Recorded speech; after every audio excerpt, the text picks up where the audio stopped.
एक ऐसा मैच जिसने कंगारुओं का सबसे बड़ा घमंड तोड़ा था और पूरी दुनिया ने T20 वर्ल्ड कप के सेमीफाइनल में खूंखार युवराज सिंह का तांडव देखा था। एक ऐसा तांडव जिस तांडव में कंगारुओं का सदियों का गुरूर टूटकर चकनाचूर हो गया था। उस दिन युवराज ने कंगारुओं को मार मार कर रंगबाज की तरह पूरी दुनिया में राज किया था और अपने बल्ले से एक ऐसी ऐतिहासिक पारी खेल डाली जो दुनिया के लिए सदियों सदियों तक यादगार हो गई। तो अब मैच की शुरुआत होती है। भारतीय टीम के कप्तान MS धोनी ने टॉस जीतकर पहले बल्लेबाजी करने का फैसला किया। भारत की तरफ से गौतम गंभीर और वीरेंद्र सहवाग पारी की शुरुआत करते हैं। गौतम गंभीर पहले ही बॉल पर आउट होने से बाल बाल बचे और ब्रेट ली का ये आंख दिखाना ऑस्ट्रेलिया के घमंड की गवाही दे रहा था। लेकिन इस ओवर की तीसरी बॉल को गंभीर ने चौके के लिए भेज दिया। वैसे तो ये इनिंग का पहला चौका था, लेकिन फिर भी पूरा स्टेडियम जश्न मना रहा था। पूरी इंडियन टीम खुशियां मना रही थी, लेकिन आखिरी गेंद पर एक बार फिर से ब्रेट ली का ऐसा बिहेवियर किसी को भी पसंद नहीं आया और फिर उसी के बाद सहवाग के थाई में खिंचाव आ गया और फिर रोहित को रनर के रूप में मैदान में जाना पड़ा। उसके बाद गंभीर ने तीसरे ओवर में 2 चौके मारे और चौथे ओवर की 5वीं बॉल पर एक शानदार पुल शॉट मारा और गेंद चौके के लिए चली गई। और फिर सहवाग ने भी 5वें ओवर में जॉनसन को एक शानदार चौका जड़ दिया। सहवाग का ये पहला चौका था, लेकिन अगले ही बॉल पर सहवाग विकेटकीपर एडम गिलक्रिस्ट को कैच थमा बैठे और इस मैच में 11 गेंदों पर मात्र 9 रन ही बना सके। सहवाग का विकेट मिलने के बाद पूरी ऑस्ट्रेलियाई टीम जश्न मना रही थी। और अब आते हैं मैदान पर रॉबिन उथप्पा। रॉबिन उथप्पा अपने साथ किस्मत को भी लेकर आते हैं और पहली ही बॉल पर आउट होने से बाल बाल बचते हैं, लेकिन अगली ही गेंद पर उथप्पा ने एक शानदार चौका जड़ दिया और इस चौके ने हर एक दर्शक के अंदर जोश भर दिया। इतने चौके लगने के बावजूद भी भारतीय टीम का स्कोर अभी भी 6 ओवरों में मात्र 36 रन ही था। एक बार फिर से रॉबिन उथप्पा का एक और कैच छूटा, लेकिन रन रेट को तेज करने के चक्कर में गौतम गंभीर 7वें ओवर की 5वीं बॉल पर आउट हो जाते हैं और ऑस्ट्रेलियाई टीम का जश्न इस विकेट की अहमियत बता रहा था। गंभीर 25 गेंदों पर 24 रन बनाकर पवेलियन वापस चल दिए। भारतीय टीम 8 ओवरों में 41 रनों पर 2 विकेट गंवा चुकी थी।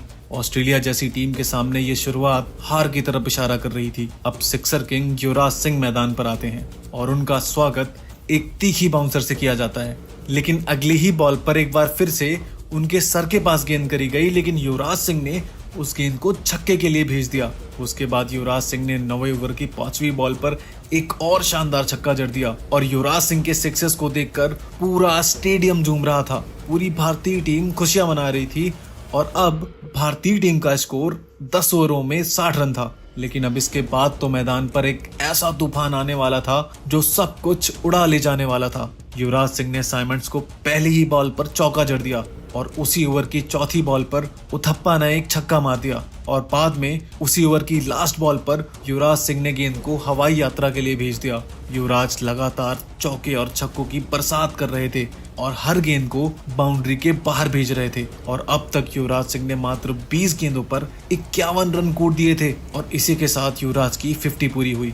उस दिन पूरी दुनिया ने युवराज का तांडव देखा। युवराज इसके बाद भी नहीं रुके। जहां भारत का स्कोर 10 ओवर में मात्र 60 रन था, तो वहीं अब 14 ओवर में 113 रन हो चुका था। युवराज ने अब तक एक शानदार पारी खेल इंडियन टीम को मैच में आगे तो कर दिया था, लेकिन मैच के अंत में कुछ ऐसा होने वाला था जो युवराज सिंह की इस पारी को क्रिकेट इतिहास में अमर कर देने वाला था। 14वें ओवर की पहली बॉल पर उथप्पा ने एक छक्का जड़ दिया और अगली ही बॉल पर एक और छक्का मार जॉनसन द्वारा मनाए गए जश्न को आईना दिखा दिया। लेकिन अगले ही बॉल पर साइमंड्स के एक शानदार थ्रो की वजह से रॉबिन उथप्पा रन आउट हो गए।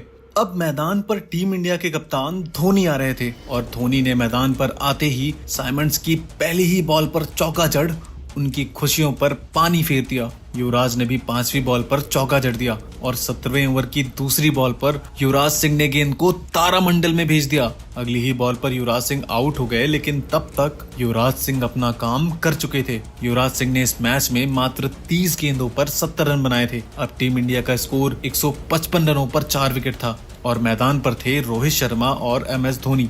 MS धोनी ने भी चौकों और छक्कों की बरसात कर दी और टीम को शानदार फिनिश देने का काम किया। उधर दूसरे छोर पर मौजूद रोहित शर्मा ने भी एक शानदार छक्का लगाया। धोनी ने इस मैच में 18 गेंदों पर 30 रनों की बेहद ही महत्वपूर्ण पारी खेली। MS धोनी लास्ट ओवर में रन चुराने के चक्कर में रन आउट जरूर हो गए, लेकिन तब तक वो एक बेहद ही इम्पोर्टेंट इनिंग खेल चुके थे। आखिर में इनिंग की लास्ट बॉल पर इरफान पठान ने एक चौका जड़ मोमेंटम को इंडियन टीम की तरफ ला दिया। इंडियन टीम ने ऑस्ट्रेलिया को 189 रनों का एक बहुत ही बड़ा टारगेट दिया, लेकिन ऑस्ट्रेलिया जैसी खूंखार टीम के सामने ये स्कोर कुछ नहीं था। अब ऑस्ट्रेलियाई टीम मैदान पर आती है। आज या तो ऑस्ट्रेलिया का घमंड टूटने वाला था या फिर जारी रहने वाला था। और पहले ओवर की तीसरी बॉल पर गिलक्रिस्ट ने चौका जड़ इरादे जाहिर कर दिए थे और फिर अगले ही ओवर में एक छक्का जड़ दिया। ऑस्ट्रेलिया के दोनों बल्लेबाज स्कोर कार्ड को आगे बढ़ाते चले गए। अब ऑस्ट्रेलिया का स्कोर 6 ओवर में 36 रन बिना कोई विकेट गंवाए था, लेकिन श्रीशांत की एक गेंद ने गिलक्रिस्ट की गिल्लियां उखाड़ दी और श्रीशांत का ये सेलिब्रेशन इस विकेट की अहमियत बता रहा था। इसके बाद ऑस्ट्रेलियाई बल्लेबाजों ने चौकों और छक्कों की बरसात कर दी। लगातार ऑस्ट्रेलियाई बल्लेबाज भारतीय गेंदबाजों की जमकर खबर ले रहे थे। अब ऑस्ट्रेलिया को इस मैच को जीतने के लिए 72 गेंदों पर 125 रनों की जरूरत थी। तभी इरफान पठान की एक गेंद पर हॉज ने युवराज को कैच थमा दिया। अब एक बार फिर से मोमेंटम भारत के पक्ष में आ गया था। क्रीज पर एंड्रो साइमंड्स आते हैं। ये बात सबको पता थी कि साइमंड्स क्या कर सकते हैं, लेकिन जितने भी लोग मैच देख रहे थे उन सभी की अभी तक डर से मुलाकात ही नहीं हुई थी। पर असल डर क्या होता है ये उस दिन हर भारतीय फैन ने महसूस किया। इन दोनों बल्लेबाजों ने मैदान के चारों तरफ चौकों और छक्कों की झड़ी लगा दी। इनके द्वारा लगाया गया हर चौका और छक्का करोड़ों भारतीय फैंस के वर्ल्ड कप जीतने के सपने को चकनाचूर कर रहा था। विकेट ने तो मानो भारत से किनारा ही कर लिया हो, लेकिन भारतीय टीम के पास एक आखिरी उम्मीद थी, रिक्वायर्ड रन रेट। लेकिन उसी के साथ सहवाग के उस एक ओवर ने उस उम्मीद को भी बीच मैदान में दफन कर दिया। मैथ्यू हेडन ने 13वें ओवर में 20 रन कूट दिए और अब ऑस्ट्रेलियाई टीम को 7 ओवर में मात्र 79 रनों की जरूरत थी और हाथ में 8 विकेट थे। इसी बीच एक रनआउट का मौका भी भारत ने गंवा दिया। अब ऑस्ट्रेलिया को 36 गेंदों पर 60 रनों की जरूरत थी, लेकिन श्रीशांत के उस ओवर की चौथी गेंद ने मैथ्यू हेडन को बोल्ड कर दिया। श्रीशांत ने बहुत ही बड़ा विकेट लिया था और उनका सेलिब्रेशन देखने लायक था। इस सेलिब्रेशन से मैथ्यू हेडन इतना ज्यादा बौखला गए थे कि उन्होंने श्रीशांत को मैच के बाद बॉक्सिंग रिंग में मिलने की धमकी दे डाली थी। यहाँ से मैच और ज्यादा खतरनाक हो जाता है। अब मैथ्यू हेडन के रूप में एक तूफान पवेलियन जा रहा था, तो वहीं माइक हसी के रूप में एक सुनामी पवेलियन से मैदान में वापस आ रही थी। और माइक हसी के मैदान पर आते ही भारतीय चेहरों से हंसी गायब हो गई। लेकिन इरफान पठान के 17वें ओवर की चौथी बॉल ने साइमंड्स को बोल्ड कर दिया। साइमंड्स ने मात्र 26 गेंदों पर 43 रन बनाए और इस तरह एक बार फिर से भारत ने इस मैच में वापसी कर ली थी। अब मैदान पर आ रहे थे माइकल क्लार्क। यहाँ से ऑस्ट्रेलिया को 18 गेंदों पे 30 रनों की जरूरत थी और ये मैच यहाँ से कोई भी जीत सकता था। लेकिन हरभजन सिंह ने 18वें ओवर की पहली बॉल पर क्लार्क को बोल्ड कर दिया और पूरी तरह से शांत हो चुके स्टेडियम में अकेले ही शोर मचा दिया और पूरी दुनिया को बता दिया कि ये वर्ल्ड कप इतनी आसानी से हम जाने नहीं देंगे, क्योंकि ये वर्ल्ड कप हमारा है। हरभजन ने इस ओवर में मात्र 3 रन दिए और अगले ओवर में आरपी सिंह की शानदार गेंदबाजी ने ऑस्ट्रेलिया को रन बनाने का मौका ही नहीं दिया और मात्र 5 रन खर्च किए। अब ऑस्ट्रेलिया को ये मैच जीतने के लिए और अपना गुरूर बरकरार रखने के लिए 6 गेंदों पर 22 रनों की जरूरत थी। तो वहीं इंडिया और वर्ल्ड कप फाइनल के बीच खड़े थे माइक हसी लास्ट ओवर की पहली 2 गेंदों पर कोई रन नहीं बना सके, लेकिन तीसरी बॉल फुल थी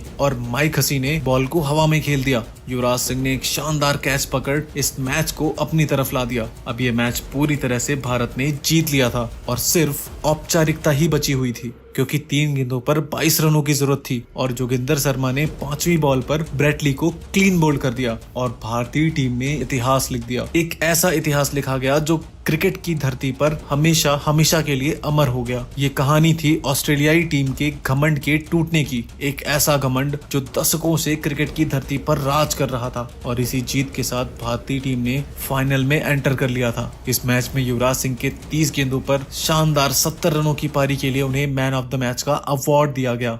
युवराज सिंह की इस पारी को आप 10 में से कितना नंबर देना चाहेंगे? कमेंट करके जरूर बताना। जिस तरह से युवराज सिंह ने खून की उल्टियां कर करके और कैंसर को मात देकर भारत को 2 बार वर्ल्ड चैंपियन बनाया है, उसके लिए पूरा देश युवराज सिंह का हमेशा कर्जदार रहेगा।